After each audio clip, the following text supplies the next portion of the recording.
Hey, same day as the last video, obviously same outfit, but it is a different time. It's I actually wanted to go outside to film this, but it's 6 o'clock now, which means that it's pitch black outside if it's as if it's 8 o'clock. Even if it was 8 o'clock during the summertime, I don't think it would be this dark outside. But um no outside for us, unfortunately. But on the plus side, I know that my last video was like very, very, very silent. I think the most that y'all heard was maybe the train that was passing outside, but it was nothing but static. Maybe if you're lucky, you heard the turtle tank that we have in our living room, but um thankfully, because I have only 3 subscribers and don't really get no views, I can play music in the background and it won't really matter. So that's what I'm about. Sorry. Um,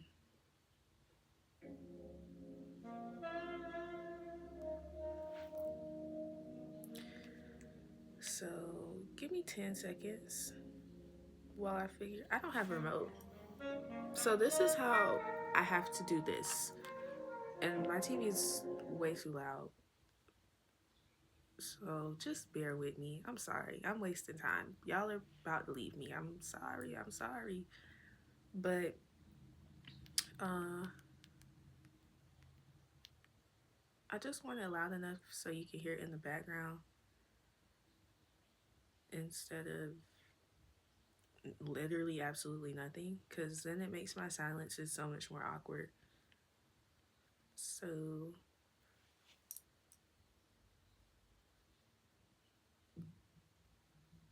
and now it's acting like it can't play. This is perfect. Okay, so today's video is going to be about, it's not going to be about this book that I'm reading, but it's going to be about um, thoughts that I've gathered about myself after reading the 2 chapters from the book that I have read. Um, and I already was having like these thoughts about myself, but it solidified my feelings towards sex. We're talking about sex today. All right? So get excited. Basically, I'm Kaylee, I'm 20 and I'm a virgin. And I've really never done anything sexual with anybody. I've kissed people here and there, um, but nothing like nothing crazy for real.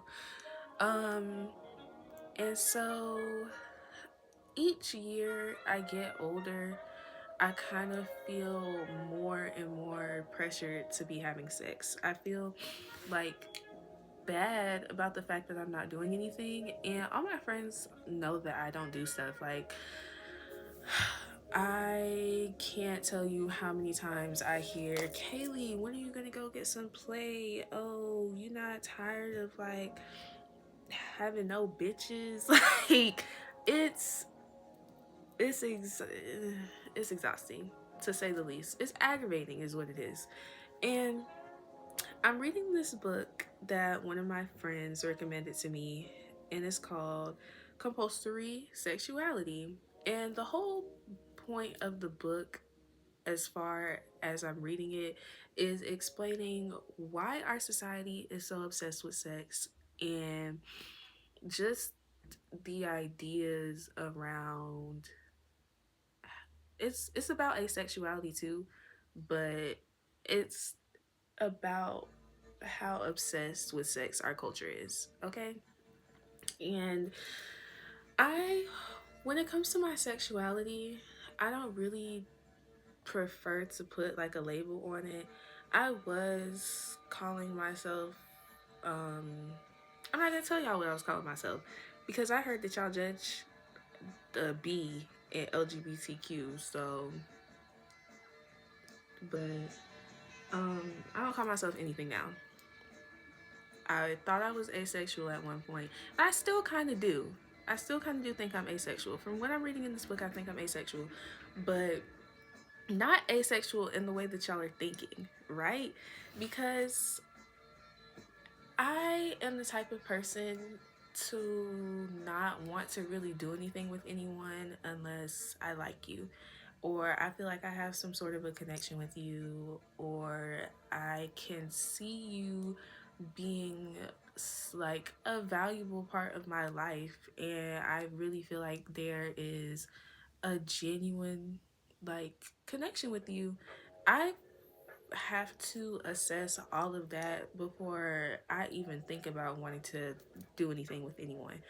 And it makes me feel um weird, because the reason I used to question whether or not I was asexual is because I didn't have any attractions towards people. When I sought people out, it wasn't based on like my physical attraction for them, or even when I started getting to know people, like um I was never really concerned about, okay, when are we going to be able to do stuff and all of that, because quite frankly, I don't really give a fuck. I could probably be in a relationship happily with someone without us ever doing anything. Um, because I care more so about just being around the person and bonding with them, and just being around someone who I feel like fully accepts me. And I don't know, sex makes me nervous. Um, because I don't think I'm that, not that I'm not that into it, but knowing how unconcerned I am about it and how concerned a lot of the people around me are, it worries me that I will never be able to have the type of relationship that I want, because I'm gonna have to dibble and dabble in sex at some point with them. Like, sooner than I would probably rather have that happen. But I feel like I'm talking in circles. Uh, the idea of sex itself does not bother me. In fact, I'm pretty interested in it. The issue is that I will probably not there are not a lot of people who are willing to build that bond up for as long as I would like them to before even attempting to do anything in that realm. And it puts me off from them. It puts me off from them quick. Like, my friends are always like wondering why I don't talk to people and stuff like that. And it's because 9 times out of 10, whenever I'm trying to talk to someone or date someone, the sex has to come up within the first couple of conversations that we have. And one of my friends just told me that they're watching my YouTube video right now and it feels like we're on FaceTime. And that makes me nervous because I'm not gonna lie, I wasn't ready to tell people about the school thing, but I'm not talking about right now. I'm talking about that right now. I'm talking about sex. Um, yeah, people always wonder why I don't talk to no one. It's really because I don't. It's because I'm concerned about the fact that they're gonna want to have sex with me immediately, or just do something with me immediately. My freshman year, I think I was talking to this nigga for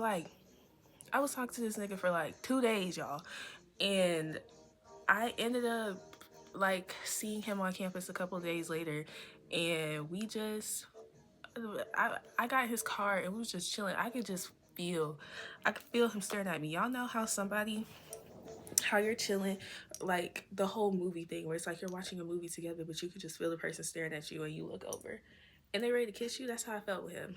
I was sitting in the car and this nigga grabbed my grabbed my face. He grabbed me up so I can kiss him. And I didn't know shit about him for real. 2 days, y'all. I have been talking to him for 2 days. Like, and it just made me question, is this the norm?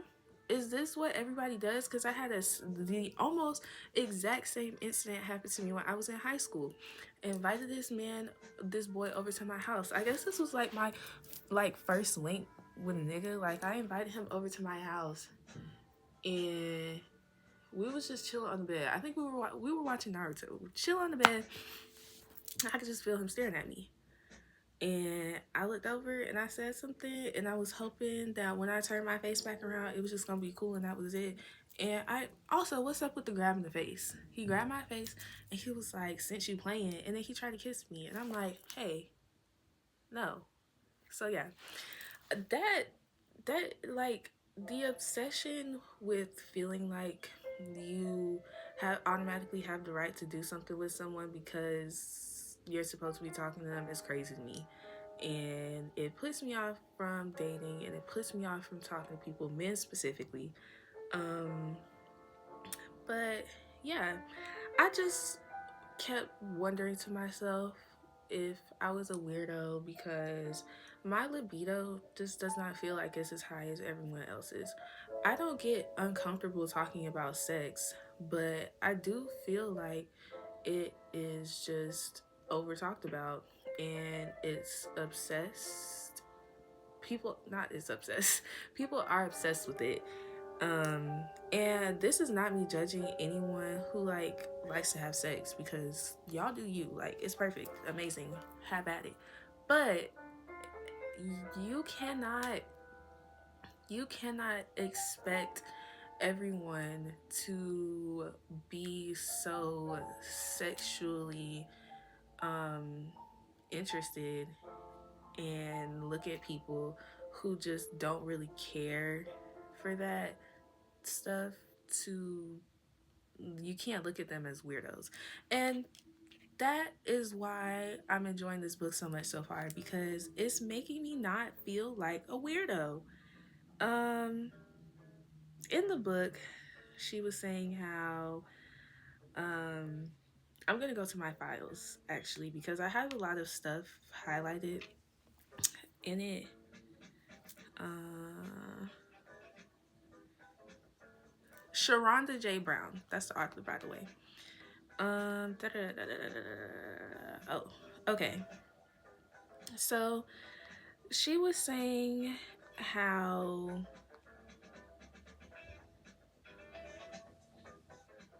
um gosh, I'm sorry y'all. I'm looking for the quote that I like. Oh, okay. It says experiencing only secondary sexual attraction and or desire in acutely specific contexts or only with specific people after forming emotional bonds. And she was saying how people who are seen as asexual are kind of just like put into a box, and that is why people are afraid to even label themselves as asexual, because you're immediately looked at as like, oh, you don't like to have sex, or you may have sex one or two times, but like, it's seen as abnormal. Meanwhile, more people are asexual than they realize, because it's such a broad and specific category. And if it wasn't normalized or pushed on us to constantly have the idea of you're gonna be having sex, like, sex is a natural thing and it's gonna happen to you and you're gonna want to do it, so you need to be prepared for when you're ready to do it, because everybody wants to have sex. When that idea is pushed on us constantly, anyone who doesn't want to have sex, especially a black person who doesn't want to have sex, is looked at as crazy or weird, or something must be wrong with you, when in reality it's honestly probably more normal than people realize. And another thing that I wanted to talk about was a part of the book that was saying how black people specifically are kind of forced to be seen as these sexual deviants, and how it's already hard enough for asexual people to be taken seriously, but asexual black people, it's on a whole nother level. We were sexualized from the day that we became slaves, and not only were we sexualized, but we were looked at as barbaric. So we were sexualized in the most like aggressive way possible. And it has kind of trickled down into us as a society thinking that black people okay, my TV is a little loud, but it has become a thing that black people just don't have to consent, I guess you could say. It's like an assumed consent within the black community.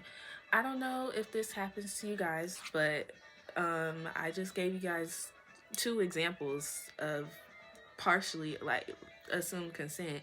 It's like you can be around someone, and because you're around them and they want to do something, they just automatically assume that you're going to go for it. And it makes it hard for black people and especially black women to be like no, because it makes it easier for people to become angry at us because they already have this idea in their mind that we're supposed to want to do something with them because we're black and we're sexual, and we just we we go with whatever because that's just who we are. And I'm telling y'all right now, that's not who I am. That's not who I am, and that's not who we as a black community are or have to be. Um, but yeah, I just uh have been overwhelmed recently, and the older I get, the more pressure I feel on me to have sex, and I'm not ready yet.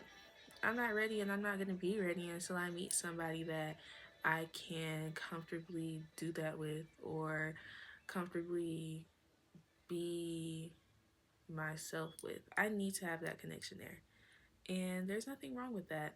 But it makes me afraid to even, not afraid, but I'm hesitant on even trying to find people or to talk to people because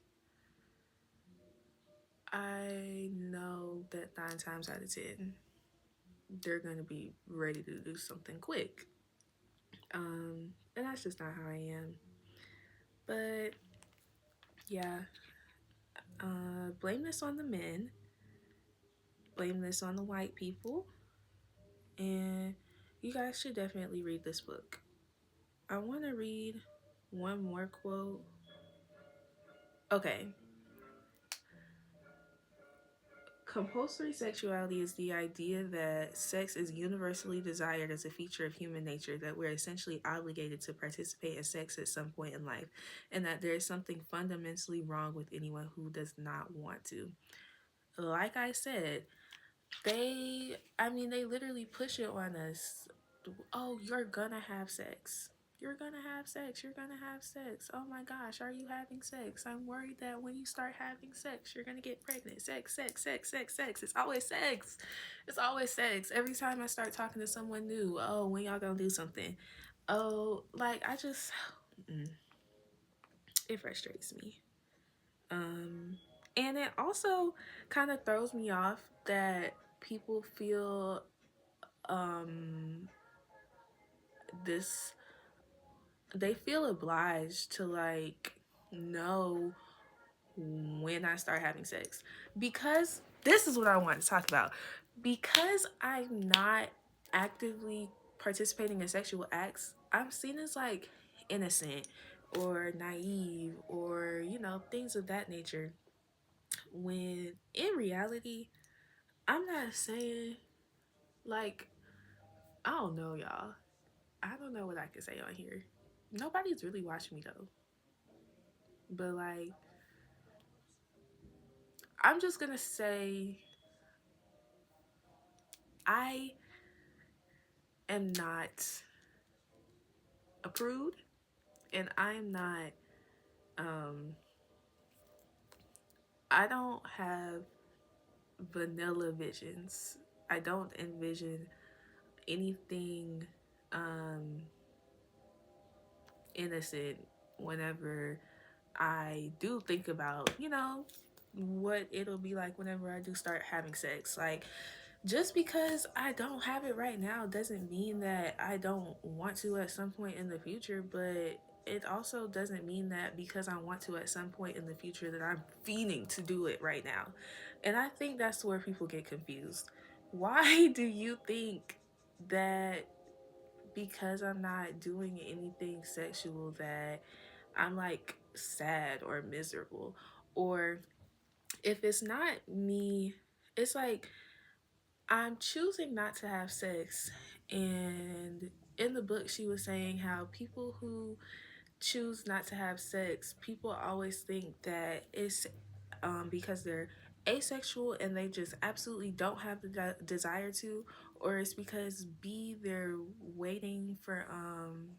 waiting for people to they're waiting to get married, you know, the Christian route, or they're trying to be abstinent, or things of that nature. When in reality, sometimes you just aren't, you're not itching to have sex, and that's okay.